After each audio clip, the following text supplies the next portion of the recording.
Tiro al blanco.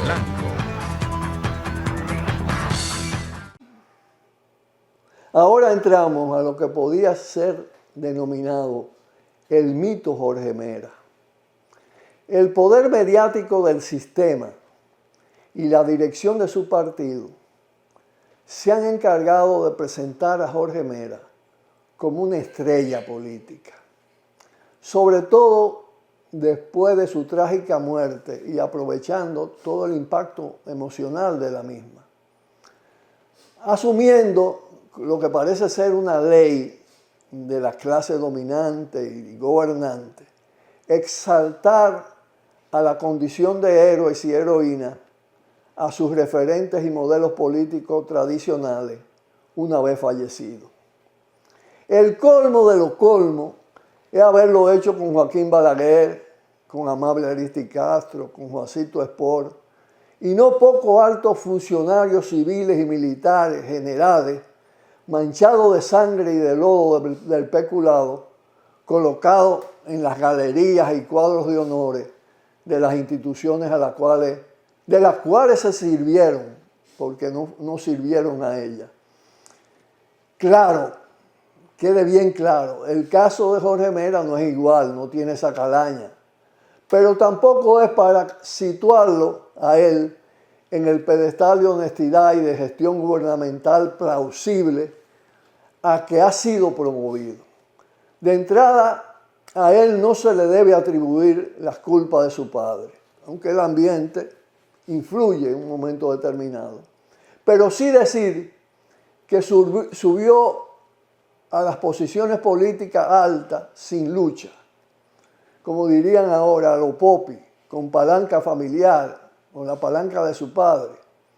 Directo a la cúpula de la juventud del PRD, llegó de globo, pasó por los graves errores de su padre sin que hiciera una reflexión de su parte, ni planteara una clara diferenciación de ese comportamiento en el ejercicio político, cuestionable, muy cuestionable. Él pasó un primer apuro con un tema de un artículo, de un plagio, de toda esta cosa, que sonó mucho en aquellos tiempos.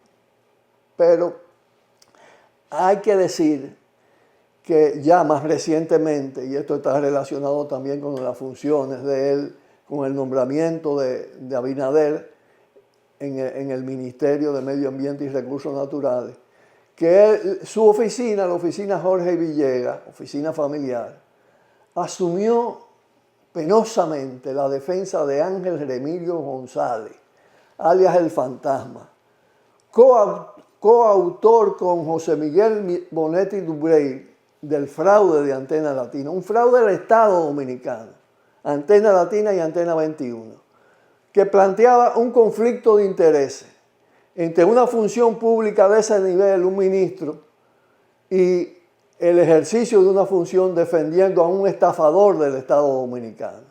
Una estafa en el cálculo menor de la Comisión Económica del Senado de más de 40 millones de dólares. Realmente puede aproximarse a los 100 millones de dólares. Y eso está absolutamente todavía impune, absolutamente impune. Pero bueno,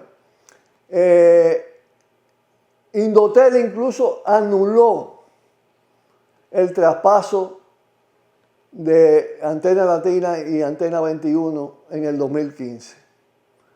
Abinader lo nombra, da un salto hacia lo alto en términos de la jerarquía del gabinete, y ya al frente del ministerio reemplaza a una buena parte de la mafia PLDista impune en los niveles altos y medios por PRMistas, con fuerte gravitación de la facción PPH, vinculada a Hipólito, del PRM, y personas vinculadas al Jorge Blanquismo o amigos del ministro, como es el caso de su asesino y como es el caso de Guillermo Gómez, protegido por su padre en su periodo de gobierno y por él en la gestión en el Ministerio de Medio Ambiente.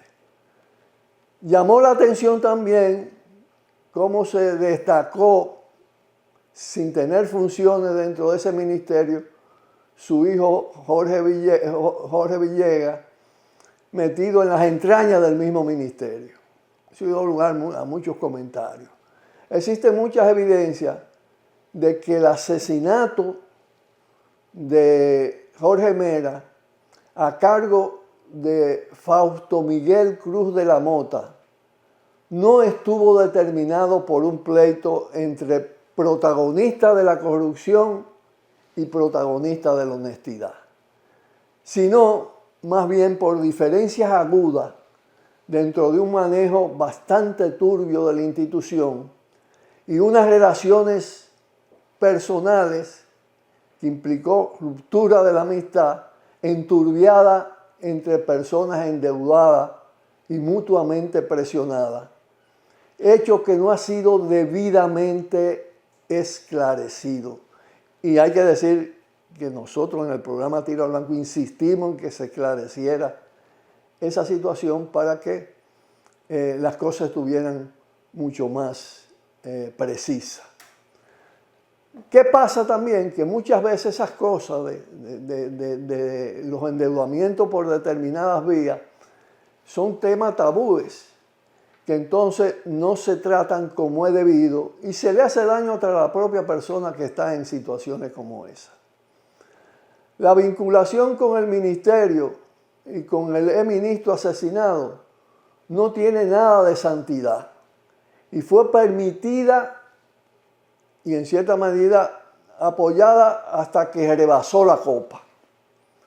El esfuerzo oficial por tapar esa realidad ha sido persistente, pero de todas maneras brotó por otra vía, por otra llaga y abrió la caja de Pandora.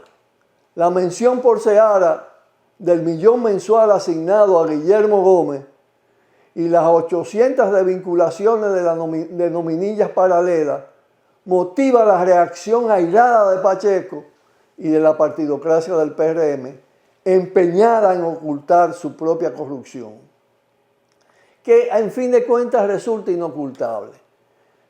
Es mucho más que eso realmente, que esos casos develados. Continuó un tanto la tolerancia y la protección de las mafias granceras, madereras, agroindustriales, con algunos toques, mineras, junto al negocio de los permisos ambientales. Esa protección nunca son gratuitas. Habría que establecer claramente las responsabilidades. La acción de Miguel Seara Hatton en ese aspecto ha sido parcial, significativa, pero incompleta todavía.